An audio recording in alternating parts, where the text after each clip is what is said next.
Hi there, I'm Gloria Makarenko. Come meet the people shaping our cities. This is Our Vancouver.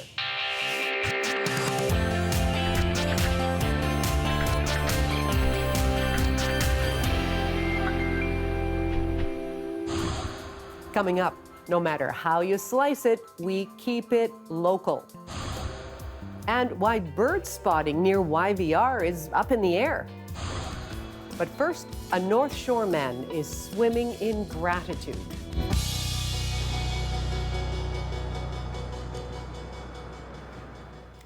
In about 2 months, a North Shore man is going to attempt to swim across the Strait of Georgia. Yeah, this crossing, it stretches about 30 kilometers, and that's about the same distance as the English Channel. And yes, other swimmers have done it before him, but Scott Rees stands out from the others, and he's hoping to raise money for a cause that is dear to him. Scott, I'm so glad you're able to come in today. Welcome. Thanks very much for having me. Okay, why did you set this goal? Well, I decided it was time for me to try to give back to a cause that was meaningful to me. I've been working for years, and I've been thinking about doing some fundraising, and I decided this was my chance to do so. Try to raise money for Canadian Guide Dogs for the Blind, which is the charity that has helped me out by giving me Caleb. Okay, and Caleb is stretched out on the studio floor right there, looking very comfortable. Caleb, welcome to Our Vancouver. It's nice to have you here too. Tell me a little bit about your journey and your challenges right now. Yeah, so I have a condition called retinitis pigmentosa. It's a retinal issue that leads to gradual deterioration in vision. And so I was born with it. In my childhood, I had relatively normal vision, at least as far as I could tell. But it progresses through your teens and into my 20s and 30s is when it really started getting worse for me. And so, you know, I had to transition from doing, you know, ball sports and regular things that kids do to opting out of those for other things that I could, you know, see better and actually do at a high level without being compromised by my sight, to essentially losing my favorite activities through my 20s, things like whitewater kayaking and mountain biking, downhill skiing. Actually, I still do downhill ski, but wow. Now I do it with assistance of a guide. So. Well, and when did Caleb come into your life? Caleb was placed with me, or I should say I was placed into the Canadian Guide Dogs program in 2021 in the summer. So I've had him for 2 years now. And was it love at first sight? It was amazing. I think first thing he did was hit me in the ear with his tail as he thumped his tail around. So he's an amazing, friendly lab. And right. Yeah, he's been as soon as we got him, he became a key part of our family. Right, but is that instant? I mean, how are you paired with a guide dog? Is it just you're next on the list and that's automatic? Is there a little bit of a getting to know you process?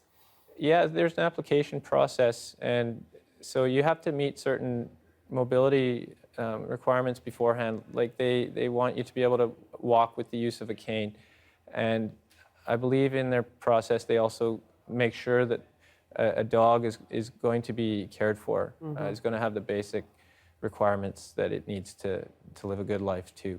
But yeah, the application process involves matching dog personality and physical attributes with people that need them. So in my case, I was fortunate to get Caleb and to get through the process relatively quickly because they had a big energetic dog, and they found me as someone that would match well with Caleb. Right. Well, you were talking about your athletic background as well. So let's talk about the swimming. There were certain sports, as you point out, that you had to leave behind. Mm-hmm. Some you're still managing to do, like the downhill skiing, which is awesome. Where does the swimming enter the picture? I've been a swimmer my whole life. I was formerly a competitive swimmer. I grew up in Williams Lake, so I used to swim for the Williams Lake Bluefins. But back in those days, it was all sprint swimming, short distance pool swims. And as my vision deteriorated on me, I looked for other opportunities, other things that could fill the time and give me exercise where I could no longer do some preferred activities, say. So I took up open water swimming to fill the void that had been whitewater kayaking and mountain biking and such things. It's a great activity for me because it's very good exercise, but it's also a sport that I can do relatively uninhibited by my site with the assistance of my headset that I now use, which is a bone conduction technology that allows me to receive instructions from a friend or someone who comes along in a boat or a kayak alongside me. Right. Okay, so that's what I was going to ask next. So how have you been practicing and preparing for this major crossing?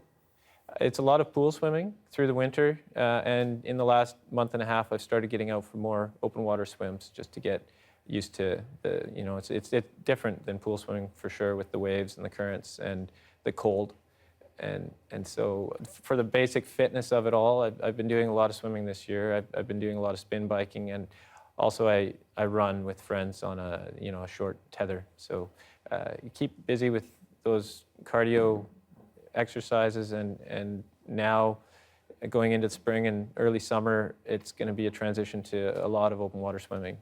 We found your package here. Oh, Here's thank you. the headsets. Do you want to open that up and Sure, give us I can show you this again? quickly what. No, does Caleb come swimming? It doesn't look like Caleb's very into the swimming right now. No, Caleb's more interested in the shoreline than the open water, I think. So I was saying before, he's going to be at the finish line with my wife on the day of. So. Okay. What have you got this is a contraption. It's just a walkie-talkie type unit that the kayaker or the boat takes, and this piece here is the bone conduction headpiece. Okay. And so this I just slide up inside my swim cap. Yes. And it vibrates. I believe it's the same technology as a hearing aid. Okay. And it's waterproof, and it can receive audio from someone within 200 or 300 meters. You're hearing a voice and saying, "Hey, Scott, you're a little off course here, a little more to the left, a little more to the right, little quicker," or we've got some. That's right. Yeah. They can really mess around with you if they want you to swim in circles. Oh. For sure.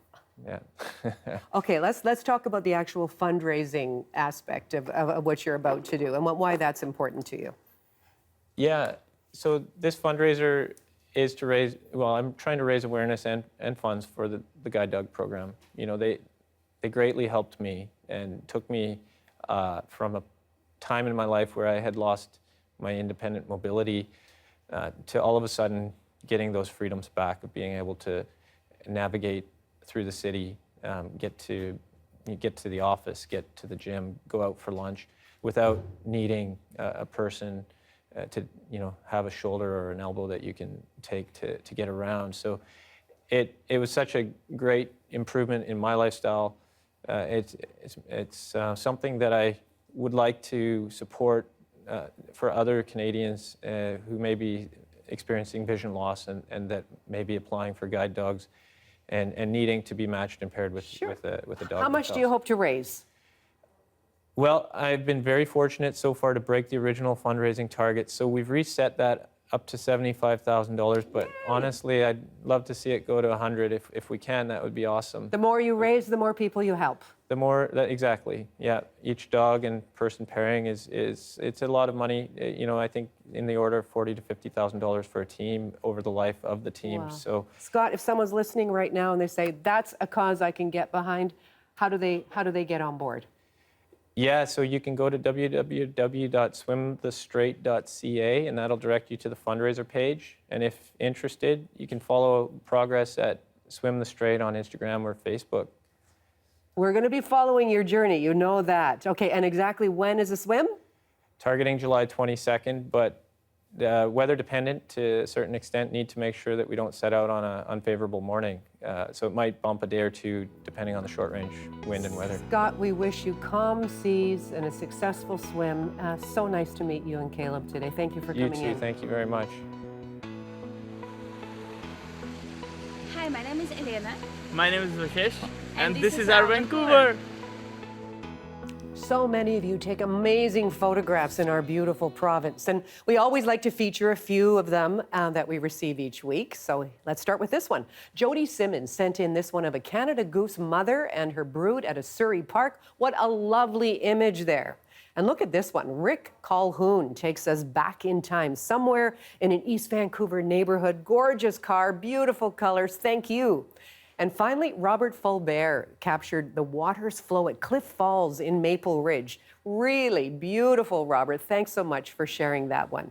And keep them coming. It's easy. Just send us an email of your favorite photographs to bcphotos@cbc.ca.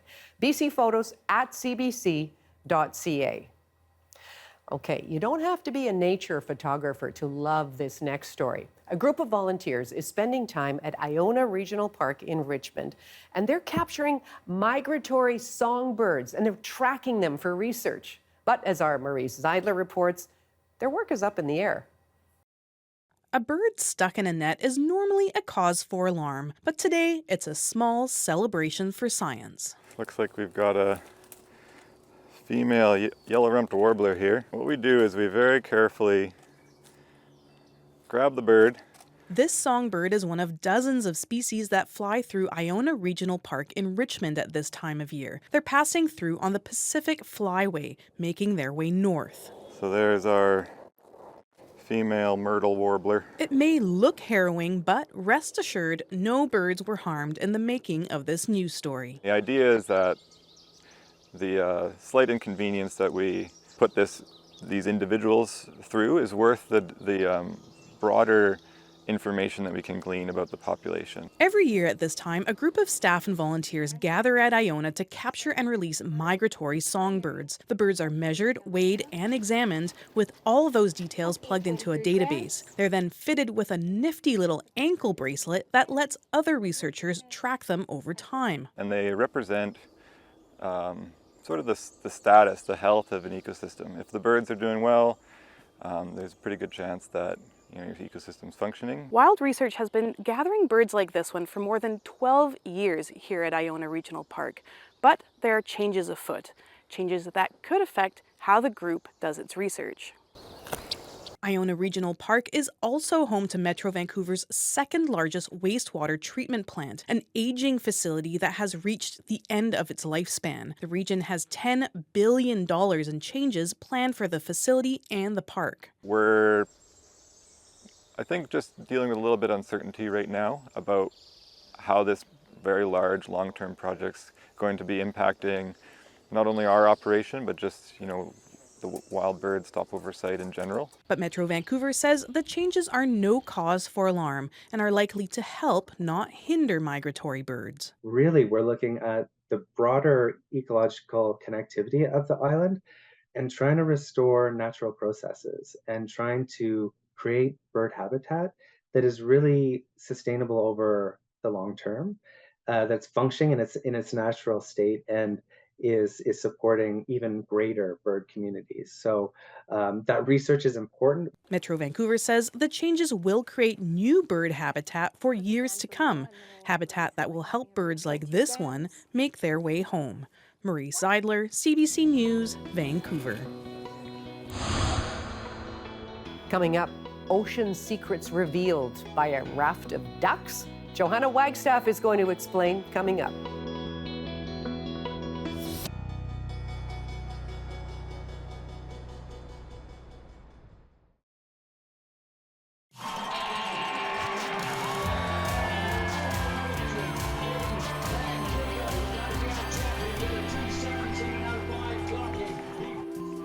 Did you know that an ocean accident inspired scientists and storytellers to learn more about how ocean currents work? So this is a video excerpt from a book by Christiane Dorian called How the World Works. In 1992, a ship carrying cargo from Hong Kong to Seattle ran into stormy weather, an Aleutian low likely in January. 28,000 rubber ducks were lost overboard. And oceanographers jumped on the chance to understand more about how surface ocean currents work. So they asked beachcombers all around the world to stay tuned for those rubber ducks. Later that year, those ocean currents carried the first rubber duck to the shores of Alaska. There it is, first rubber duck. Hi. And since then, hundreds of ducks have followed those ocean currents all over the world. A lot of them are still ending up on shores. And we're still learning a lot about how ocean currents work. So if you find a rubber duck, it might just be part of the great accident / great experiment. Johanna, thanks so much. And welcome back to our Vancouver. I'm Gloria Makarenko. You know, Vancouver has some of the world's best innovators of food and dining, chefs and entrepreneurs. They've shown us how sourcing locally produced food, it can be easy, especially as we get into the summer months. And they've shown us how to put those fresh ideas on our own tables too. Well, our next guest is Jenice Yu. Jenice took this approach to heart when she co-founded Fresh Ideas Start Here. Fish. I love it. Jenice, it's so nice to have you back. I'm so excited to be back. Thank you. It's been a few years since you've been on here. Why don't you just refresh us about Fresh Ideas? What is the concept? Fresh Ideas Start Here, also known as eatfish.ca. A lot of people know us by. We're a fish purveyor locally. We have a store in Burnaby, and we also have an online store that we do local deliveries as well. So our main goal is to purvey local, sustainable seafood and make sure that we can trace the source of our fish and our seafood shellfish and know exactly where it's from, how it is caught, and be able to tell our customers to have that comfort when they buy the seafood that they're making the right choice. Right. Well, you customers, anyone can go in off the street, but you've got some high-level customers, some restaurateurs in this city that depend on you. We have some really high-profile restaurants, Boulevard, Botanist. You know, we're very lucky to have really good customers that supports us. You know, we have a retail store, but the wholesale business, you know, we're all just here to sell good fish. Yeah, well, that's win-win. That's actually win-win-win because it's about the people who are catching the fish as well, and that keeps it in British Columbia as well. I want to get at what you brought in here today. Let's start with this gorgeous box over here. So this is, you could go into Fresh Ideas or order this in advance. This is something, you got people coming over, and why don't you explain it? So this is our fishcuterie platter. You know, today we're talking about chilled seafood platters, so you can entertain your guests, impress your guests with local sustainable seafood, and this is the perfect thing you can bring to your guests. Wow. This is a fishcuterie platter. It's kind of a riff on charcuterie platter, but everything is made of fish here. And I'm so proud of the smoked products in this platter because these fish is purveyed by us, smoked by us. So every step of the way, we are part of the Beautiful. steps. Come over and walk me through it. So we've got some lox, basic salmon lox. Yeah, so we have the smoked black cod candy, smoked salmon candy. Both fish is sustainably caught in BC and smoked in our smokehouse. It's actually a whole wheat process, and we take so much loving care in every batch, and you'll see, like I'm just gonna grab one. You can see the tenderness of the fish. Oh yeah. know, That's it's moist nice inside, and moist. but it's got that nice chewy flavor. Well, you've had this before, Gloria, and yes, you loved it. Well, I'm going to have it again. So we've had this, I'm pretty sure I brought this a few years ago, and then somewhere along the line, we decided to just put all our delicious stuff in one platter. So that's kind of, I think we're inspired by you. So well, thank you. I'm glad I was an inspiration. So there's some cooked prawns in there with cocktail sauce, because, you know, it's a chill platter. We have to have that. There's some smoked olives in the front, salmon spread, spot prawn spread. Spot prawns these are the coming spreads. So these you could just put on a cracker, dip them in, and then if you wanted to add a little bit of fun, just put a prawn on top. Yes. That's a whole box of fun. And there's also some smoked salmon lox that everybody's familiar with, but that's also BC sockeye that we smoke ourselves. Beautiful. Okay, Beautiful products. What's this here? So the next thing you can do to impress your guests, again, we're having a chilled theme here because, you know, the weather is getting so nice and everybody wants to sit on the patio. So we have a sashimi platter. I call this the hand roll kit. Okay. So you can actually just cut some sashimi grade seafood, and you see I have an array of pickled ginger, oshinko, some seaweed, some spicy mayo. Can you help me put some of our local ikura into this? And I can. What is ikura? Ikura is salmon roll. Yes. This is a salmon roll that is caught in Bella Coola in BC. Look at that. This is. There we go. I'm just sorry. I can't slice and talk at the same time for some reason. Okay. I think you did a great job with what that I'm as well. slicing here is the local albacore tuna that is caught in Vancouver West Coast. You can buy this in the loin. You can, and actually we have this in the small portions in the store, so you don't actually have to commit to a whole loin. Okay. And you get this real nice, and just thaw it out, and you can just slice it and serve it. That's gorgeous. Right in okay, here. slice and serve, but you're going to wrap here too. Yeah. Do you wanna just pick up a seaweed and Okay. you can. There's a tong behind you, and you Okay. can make whatever you like. Seriously? However your heart Okay, wishes. this is sashimi scallops. scallop. Okay, so that's where I would start. Yeah, and you can put a little pickles, a little bit of seaweed salad, and ikura. Really? Everybody loves it as an appetizer. Now, if you want to make it a main course, you can also put rice. For me, this is more of an appetizer, so Yeah. I don't usually put the rice on. But if you ask my son, my 5-year-old, he will ask for some rice. Look and at plop how everything gorgeous on there. that is. Like, would Beautiful. you put sauce on there too? Yeah, Or you can. Yeah. just a little bit of, what Yeah. is this? This is a spicy mayo. Okay, I just want to put a Oh, drop. yeah, just a little bit. Oh, perfect. Yeah. How gorgeous Your is guests that? will love it. And it's light, and it's local, and it's sustainable. I'm not going to put it in my mouth Nope. just yet because I know the seaweed can come. Well, we have planned to chow down after, Yeah, so but how we can. impressive is that? And that, again, and, you know, you start thinking about what you can do with a group of friends. Yes. You've got a glass of wine or something going, and then you're making this and you're chatting, and it ends up being social as well. Well, I also find with the pandemic, you know, a lot of people are more adventurous in their kitchens. So they're happy to, you know, cut up some sashimi and, you know, try different things. And, you know, a lot of the times people worry about serving raw fish, but, you know, we're here to help you. We have all the tips. Let's get to this special. Last but little- not least, we're trying to find something a bit more decadent for your guests. And More we decadent have- than this. Okay, okay. We have a caviar kit. So just like the fishcuterie box, it comes into a box like this, but we kind of plated it up here so it's nice and beautiful. Isn't that gorgeous? This is actually caviar, a reserve caviar by Chef Roger Ma of Boulevard Restaurant. Okay. So he is such an aficionado of caviar that he came up with his own reserve. And I'm just going to open this up, and you can see the beautiful, beautiful Oh, bubbles my on goodness. there. That is and gorgeous. you know, if you want to put that down, you can make another one. Seriously? Do we have Okay. time? Yeah, yeah, okay, really quick, really quick. Here. Really So, quick. Start with you the want to blinis? start, yeah, and then Blinis? you want to put, you know, a little bit of sour cream. Sour cream first? Yeah, a little bit of capers, a little bit of egg. I don't want Oh, yeah. dipping in the sour Oh, cream. that's today. okay. Capers, I love that. This little whole bite plate of is capers. yours now. A little so- egg, okay. Yeah, a little bit of egg. This Whatever is- you this wish. is It doesn't. egg? Yeah, you don't have to do all of it. Okay. Yes, you do. And then a little bit ikura. Okay. And then I can help you with a piece of salmon on the top there. Salmon. Oh my And goodness. then- And then, but I don't want to mess up the No? the Yeah, caviar. there might be another Oh, spoon there's there. another Yep. spoon there. There's one more spoon. Seriously?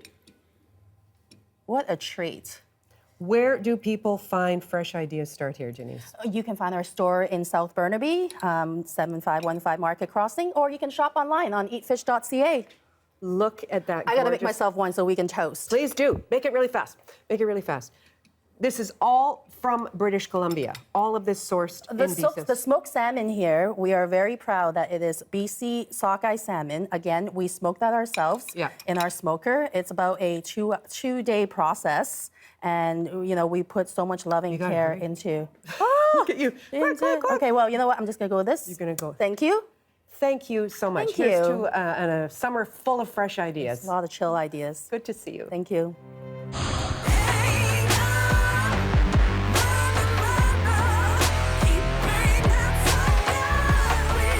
If you want to get out and see some live music, head to the Commodore Ballroom to check out the Hallucination, formerly known as A Tribe Called Red. That's coming up May 20th. It's about me and you. Oh, it takes two. It can just be me and you. Yeah. You can hold my hand when you're feeling blue. Yeah. And Juno-nominated Vancouver hip-hoppers Manila Grey also play the Commodore Ballroom May 21st. Hey, I'm Grant Lawrence from CBC Music, and if you follow Canadian music, you'll know that a lot of the bigger cities like Montreal, Vancouver, and Toronto get most of the credit for being the epicenters of the biz, and maybe rightly so. But I have long held the theory that while the big cities get the glory, a lot of our most internationally acclaimed musicians actually hail from Vancouver Island or the surrounding islands in the Salish Sea. Bands like Mother Mother, Wolf Parade, Hot Hot Heat, No Means No, Young Galaxy, and superstars like Nelly Furtado, Ian Tyson, David Foster, and Diana Krall, and acclaimed artists like Sarah Neufeld from Arcade Fire, Catherine Calder from The New Pornographers, and Leroy Stagger all hail from Vancouver Island. Hippie parents, a deeper appreciation for the arts? Piano lessons? Locked in by the ferries? Who knows? But also from Vancouver Island is this two-time Juno Award-winning band.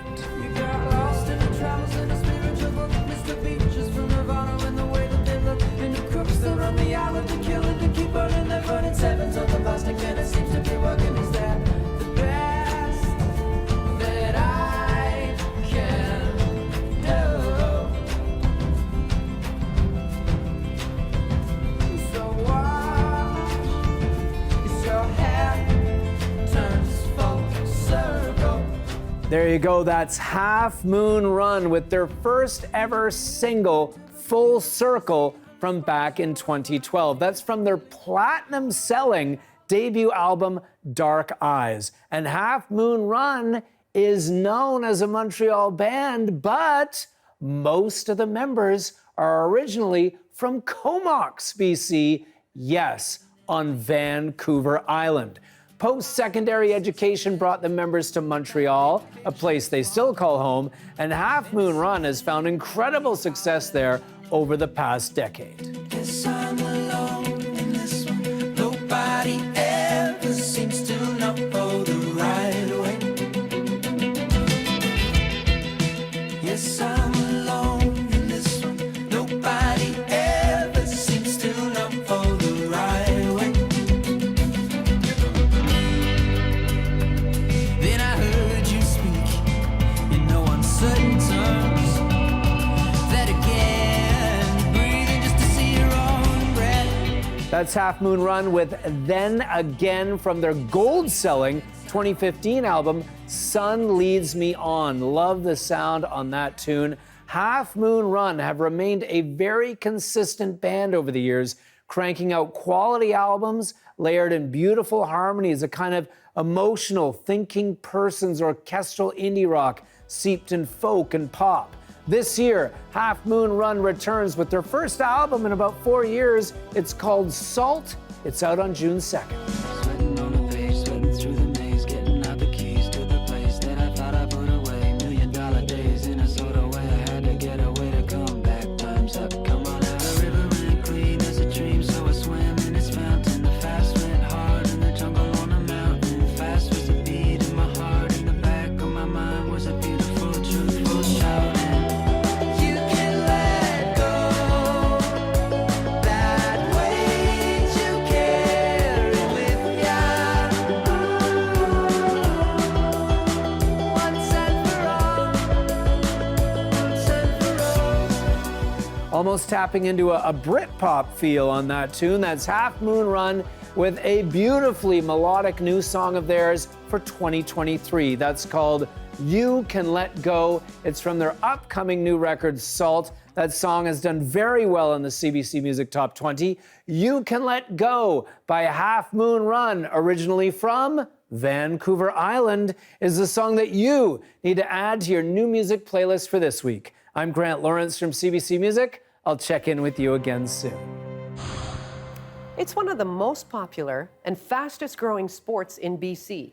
But one game played on the North Shore isn't known for its speedy action. The CBC's Lawrence Watt now on the game of walking soccer. And who's playing? Very close game. Soccer. It's usually a game that sees parents watching their kids from the sidelines.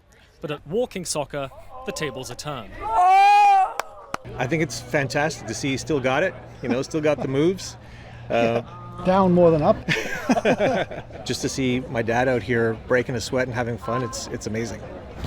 James is taking part in a new pilot program, a modified version of soccer where running is prohibited and where there's a lot less physical contact. Walking Soccer is a program for adults 55 to 60 plus, and it's a low-key, low-impact way to enjoy soccer in a new environment.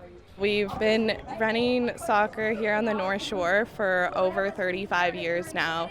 Inclusion is one of our core values, so we decided that we wanted to welcome our senior community and thought that walking soccer would be a great way to accomplish that. I'm hoping for a recreational level sport and getting to know the people on the field. A little worried about those 60-year-olds, I should say, who are going to be a lot faster than me because I'm almost 73.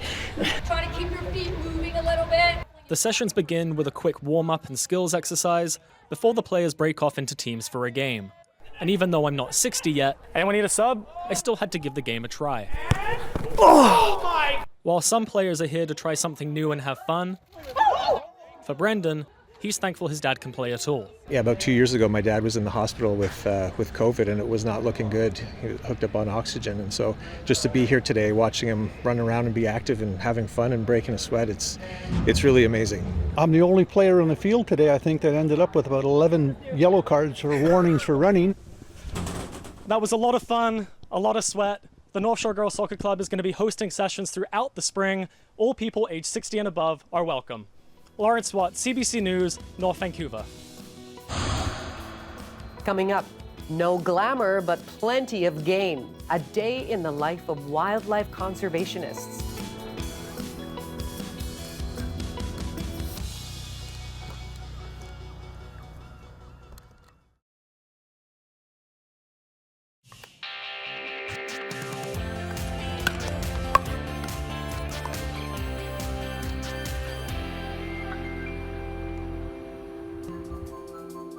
Hi, welcome back to Our Vancouver. I'm Gloria Makarenko. Now, it's both a childhood dream come true and a chance for the revival of Canada's rarest owl. The northern spotted owl has its moment in our three-part documentary series, The Wild Work of Conservationists. My name is Elena Jean, and I'm a documentary filmmaker based in British Columbia. We're pretty lucky in BC to be surrounded by so much wildlife and wild spaces. But there's a lot of work that needs to be done in order to keep it that way. Personally, I have a bit of an affinity for wildlife conservationists, I think, because after so many years of filming wildlife conservationists, it's become clear to me that they are absolute badasses. In large part because the work they do is really hard. And it's often not that glamorous either.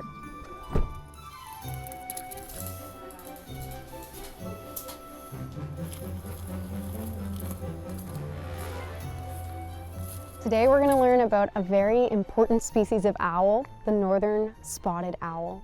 And we're going to learn about the conservationist work behind the northern spotted owl breeding program. Let's go check out what they do. This is Jasmine, coordinator for the Northern Spotted Owl breeding program. She has a firm handshake, a cool owl toque, and right away she made me feel super welcome. So this is where we eat lunch, where we prepare the owls' food, look at the camera footage, and return emails, fundraising, grant writing, all of that fun stuff. Track the owls' behaviors here, so we have all the behaviors that we're looking for. And then on the side here is all of the pairs. Our goal is to have 10 breeding pairs, but you can see here that we're not quite there yet. So we have 1, 2, 3, 4, 5. Wait, hold up. This is all really interesting, Jasmine, but what actually is a northern spotted owl? The northern spotted owl is an old growth dependent species that's in Canada only found in a very small portion of south coastal BC. So how often do they move around? Usually just hanging out there all day? So yeah, they're sit and wait predators, which means that they mostly just sit and wait.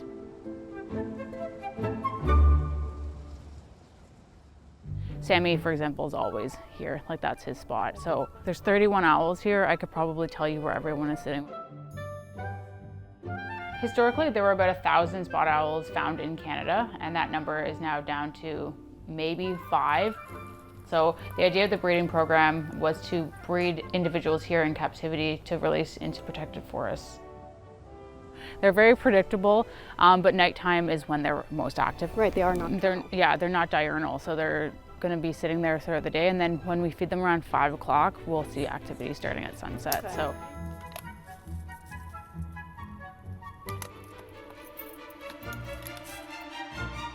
In the wild, the owls would naturally eat flying squirrels, so we aren't able to give them their traditional foods. So for now, we're breeding rats and mice.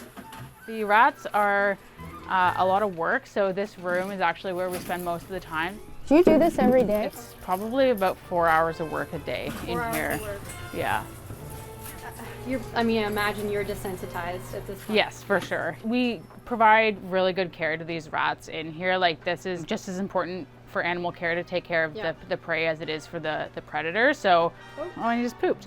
After getting pooped on by a rat, we went to learn about a very important aspect of the breeding program: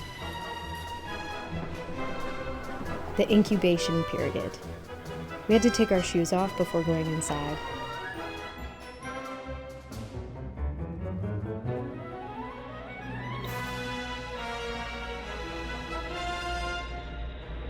It takes about 4 days to hatch. So it goes from like a tiny little crack to like an egg splits open completely, and the chick is about this big, about 30 grams, tiny, tiny little thing. So at that point when the chick is starting to hatch, we actually are here 24/7. So yeah, we artificially incubate the eggs because we can actually increase the number of eggs produced each year. So we can take care of her eggs and give her the opportunity to lay 2 more. When she's done her second clutch, her first clutch chicks are hatched and ready to go back to her. Their eyes are closed for the majority of the hand-raising time, but when their eyes start to open and their ears start to open, we don't want them to imprint on us. We want to make sure that they know they're an owl. So we actually put them in this, which is one-wood glass, and they can see a reflection of themselves. And then we also play owl sounds for them too, and nature sounds.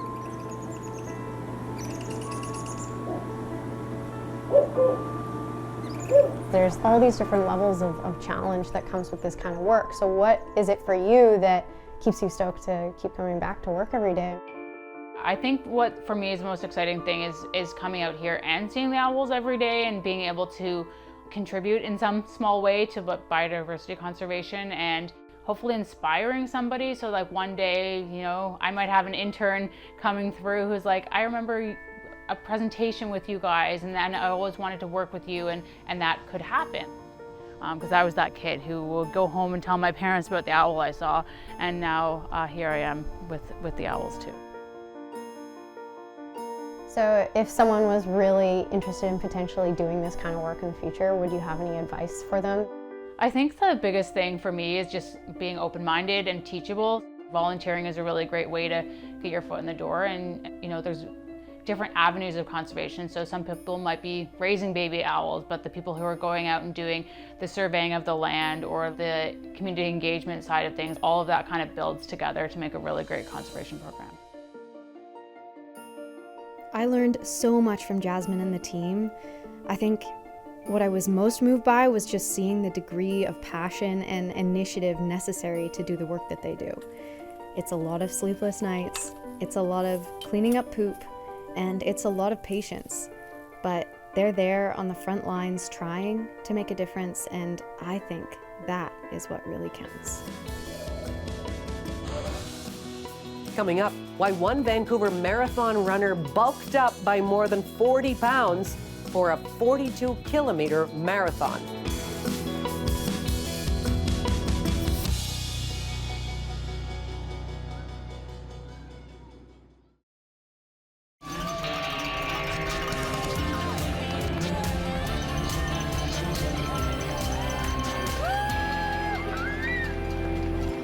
I can see me coming back to do it again. Yeah. Maybe not next week. Now that's Alex Reed at last week's marathon, wearing no fewer than 81 t-shirts. All right, welcome back to our Vancouver. I'm Gloria Makarenko. Okay, Alex Reed's Guinness World Record attempt at the Vancouver Marathon, it didn't pan out. Sadly, he was not able to finish under the set time limit of 6 hours. And it was actually a matter of minutes, but I did have a chance to catch up with him on CBC's afternoon show On the Coast, and he told me all about what went into the making of his world record attempt.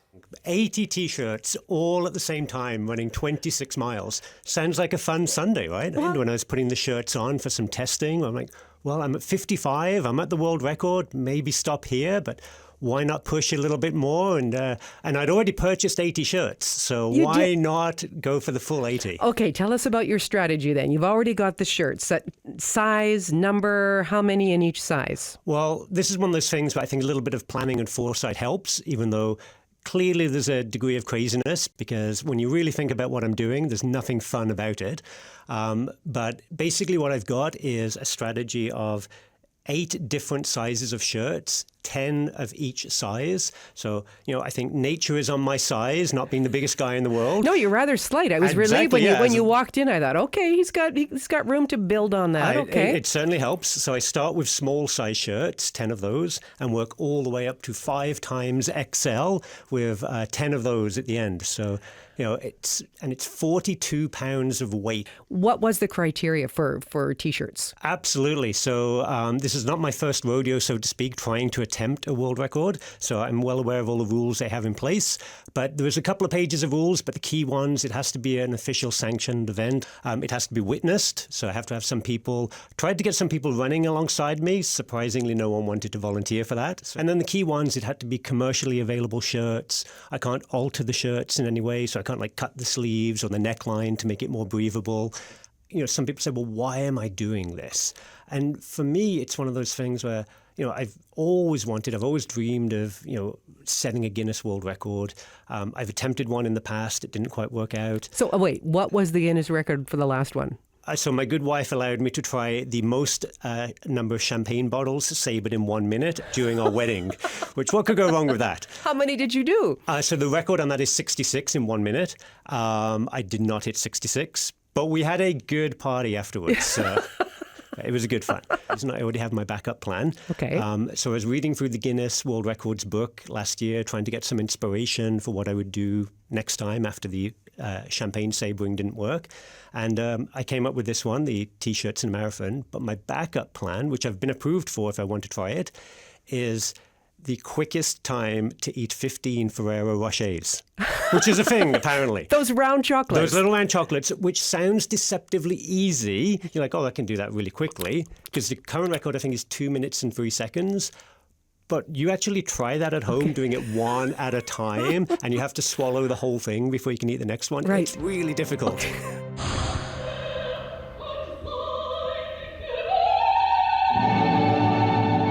Well, it's been a great adventure, and the response that I've had from the company was beyond my imagination. It was really, really touching. I mean, what a legacy. 50 years with this organization, 119 productions. I mean, that's just an amazing thing. The 90s, there was a small window where we did 5 productions. It was very intense. The first dialogues of the Carmelites. The nuns were invited to go and visit the Poor Clares up the valley. And as we were getting the tea things ready, I heard one of the nuns go, "Oh, strawberries." It's like she says, it's all about the people. Opera really is about people. We look out for each other, the singers, the orchestra, the principals who fly in. I mean, the chorus and the orchestra are the ones who live here. They are the ones who really make the backbone of this organization. We get soloists flying in from everywhere, but it's the people who are here who are committed. Your commitment is astonishing. And as one of your colleagues said, Bet still sounds as fresh and young a voice as someone in their early 20s. And it's true, because she's worked hard to do it, and she always comes prepared. And it really has been a pleasure and an honor, and I'm going to miss you so much.